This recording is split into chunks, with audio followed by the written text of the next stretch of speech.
नमस्कार दोस्तों, XVRO blogs में आपका स्वागत है। आज मैं आपको सैर कराने जा रहा हूँ एक बहुत ही स्पेशल जगह इंडिया की, गुजरात में। और ये बहुत ही फेमस है।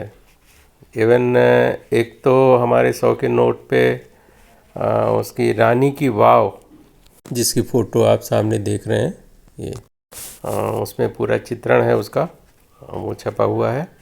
और एक है, पूरे इंडिया में 4 सन टेम्पल्स हैं, जिसमें से पहला तो कोणार्क सन टेम्पल आपको पता ही है, लेकिन एक मोढेरा सन टेम्पल है, ये भी बहुत फेमस है, बहुत ही सुंदर। आपको सैर कराता हूँ इन दोनों की। पाटन से मोढेरा सन टेम्पल से 30 किलोमीटर दूरी पे है, मेहसाणा ज़िले में है, गुजरात में। और ये आगे सूर्य मंदिर की हिस्ट्री लिखी हुई है, आप इसको स्टिल करके पढ़ सकते हैं अच्छे से, और उसके बाद में आपको अच्छे से समझ में आएगा। ये सूर्य कुंड या राम कुंड है। इसके चारों तरफ सीढ़ियां हैं, 175 बाई 120 फुट का ये कुंड है, और इसमें बहुत सारे छोटे छोटे 108 मंदिर हैं।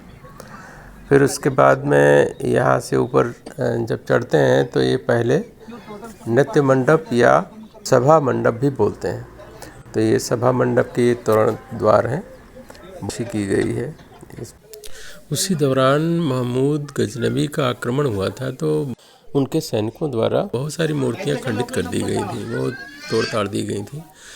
तो उसकी सुंदरता जो है थोड़ी सी डैमेज हो गई है। ये monument archaeological survey of India के द्वारा मेंटेन किया जाता है। तो इसके चारों तरफ बहुत सुंदर एरिया मेंटेन किया हुआ है, खूबसूरत पार्क हैं, और शाम को लाइट एंड साउंड शो होता है।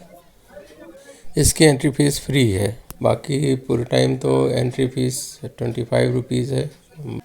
ये नृत्य मंडप, ये अष्टकोणीय है, और इसके बाहर की दीवारें और अंदर पूरा बहुत ही सुंदर नक्काशी की गई है। इसमें अष्टकोणीय बाहरी दीवारें हैं, उसमें देवताओं के विभिन्न रूप हैं, और आंतरिक दीवारों पर रामायण और महाभारत, उनकी कथाएं अंकित हैं। इसके बाद थोड़ा सा गैप देकर गर्भगृह और गूढ़ मंडप है, वो सामने दिख रहा है जो दोनों। मोहम्मद गजनवी के आक्रमण से मंदिर के शिखर और ये छतें सब डैमेज कर दी गई थी। अब आइए चलते हैं गर्भगृह में।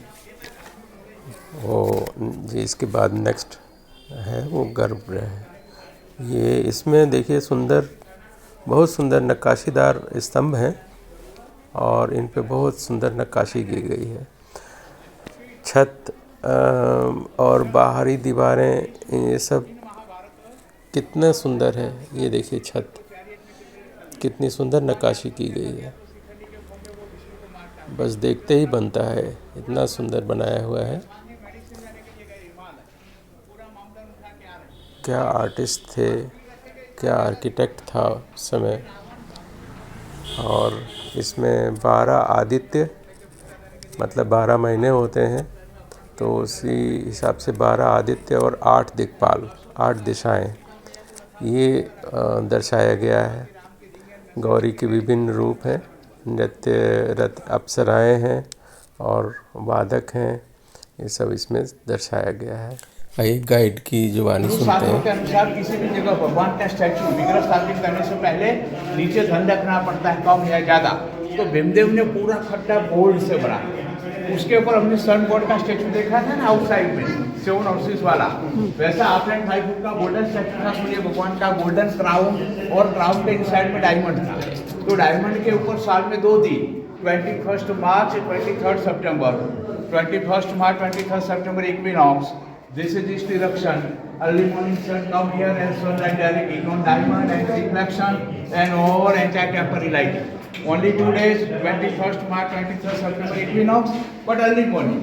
दोपहर को सूर्य ऊपर, शाम को पीछे, पूरे दिन नहीं। लेकिन why here? यहाँ पर क्यों? तो ये temple built on tropic of cancer, पास है एग्जैक्ट 23.5 डिग्री लाइन, जिसको हिंदी में बोलेंगे कर्क वृत्त या कर्क रेखा। और कर्क रेखाएं कोई रियल लाइन है नहीं, तो बाहर जाकर चक्कर लगाएंगे तो देखने मिलेगी नहीं, ये तो काल्पनिक लाइन। तो जिस पर्सन के पास सारी पृथ्वी का मैप होता है वही पृथ्वी के 3 पार्ट करेगा। तो very scientific temple sister, this temple 100 complete active and pray people here, and after Alauddin Khilji come here in 12th century attack and golden statue, golden crown, diamond सब किडनैप करके ले गए। जो मंदिर का है पूरा प्रांगण आप देख ही रहे हैं। आपको मोढेरा सन टेम्पल के बारे में बताना चाह रहा हूँ। पुष्पावती नदी के बाईं तट पर है गुजरात में, मेहसाणा ज़िले में। और ये सोलंकी नरेश भीमदेव 1022 से 1063 तक का इनका कार्यकाल था। इसमें गर्भगृह और गूढ़ मंडप ये 2 पार्ट में है, और दूसरा पार्ट है बीच का सभा मंडप या नृत्य मंडप बोलते हैं उसको, तोरण द्वार भी है इसमें। और इसके बाद में नीचे सूर्यकुंड है, उसको रामकुंड भी बोलते हैं, जैसा कि अभी आप देख चुके हैं सब। तो आइए दोस्तों, अब हम बात कर लेते हैं कि हम कहाँ से चले थे और आगे क्या क्या हुआ। तो हम लोग कुंभलगढ़ से चले थे पाटन के लिए। पाटन वहाँ से कुंभलगढ़ से 269 किलोमीटर दूरी पे है, और वो रास्ता माउंट आबू हो कर के फिर आता है। तो सायरा, पिंडवारा, आबू रोड होते हुए हम लोग पालनपुर पहुँचे थे, जो गुजरात में बड़ी अच्छी जगह है। पालनपुर से हम लोग को जाना था पाटन, वो 61 किलोमीटर दूरी पे था, बट वहाँ पर बज गया 5 शाम के। तो हम लोगों ने आगे अंधेरा हो जाता है, इसलिए पालनपुर में हम लोग एक होटल के का एक ग्राउंड था, उसमें हम लोगों ने अपना डेरा डाल दिया। शाम को खाना बनाया, सोए। फिर दूसरे दिन हम लोग पाटन के लिए रवाना हुए 10 बजे के करीब। तो पाटन पहुंच गए थे करीब 12 बजे। तो एक्चुअली 4 दिन हो गए थे लगभग। तो हम लोगों ने सोचा है होटल ले लेते हैं यहाँ पर पाटन में, तो नहाना धोना वगैरह सब प्रॉब्लम होती है बीच में। कहीं पर मिलती है जगह, कहीं नहीं मिलती है। तो हम लोगों ने एक एप्पल रेजिडेंसी करके होटल था पाटन में, वहाँ पर हम लोग पहुँच गए थे। अब रास्ते का नहीं वीडियो लिया, अब क्या बोर करें आपको, कुछ इंटरेस्टिंग देखते हैं। चलिए अब आपको ले चलते हैं रानी की वाव। वाव मतलब वावड़ी, जिसकी फ़ोटो हमारे 100 के नोट पे छपी है। हिस्ट्री आप पढ़ लीजिए स्टिल करके। और मैं भी आपको बता देता हूँ, इस भव्य वाव का निर्माण भीमदेव एक की रानी उदयमती ने 11वीं सदी के अंतिम चतुर्थांश में करवाया था। भीमदेव एक अहिल्यावाड़ पाटन के सोलंकी वंश के संस्थापक मूलराज के पुत्र थे। पूर्व पश्चिम दिशा में निर्मित यह वाव, जिसका कुआं पश्चिम छोर पर स्थित है, 64 मीटर लंबा, 20 मीटर चौड़ा और 27 मीटर गहरा है। इस वाव में स्तंभ युक्त बहुमंजिला मंडप, कुआं और अतिरिक्त पानी जमा करने हेतु एक बड़ा सा कुंड है। वाव की वास्तुगत विशेषता एवं चारुता की झलक इसकी सुंदर नक्काशियों में दिखाई देती है। वाव की दीवारें महिषासुरमर्दिनी, पार्वती और अन्य शैव प्रतिमाएं, विभिन्न मुद्राओं में भगवान विष्णु की प्रतिमाएं, भैरव, गणेश, सूर्य, कुबेर, लक्ष्मी नारायण, अष्टदिक्पाल एवं अन्य मूर्तियों में अलंकृत है। अप्सरा, नाग, कन्या, योगिनी आदि नारी प्रतिमाओं का कई मुद्राओं में चित्रण है। स्वतंत्रता प्राप्ति के उपरांत रानी की वाव को भारतीय पुरातत्व सर्वेक्षण विभाग के अधीन राष्ट्रीय महत्व का संरक्षित स्मारक घोषित किया गया। सदियों तक यह वाव जमीन के भीतर ही दफन रही और कालांतर में सरस्वती नदी में आई बाढ़ एवं उपेक्षा के कारण इसे काफ़ी क्षति पहुंची। 20वीं सदी के 6वें दशक तक किसी को इस अलंकृत एवं प्रतिभायुक्त वाव के अस्तित्व की जानकारी नहीं थी, क्योंकि तब तक यह वाव ऊपरी हिस्से को छोड़कर पूरी तरह से मिट्टी एवं रेत से ढक चुकी थी।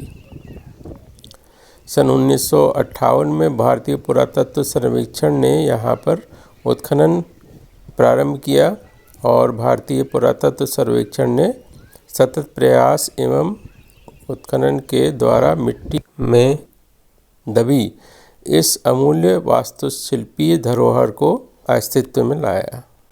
जो प्रतिमाएं मूल स्थान से अलग हो गई थीं, उन्हें अत्यंत सावधानीपूर्वक पुनर्स्थापित कर दिया गया।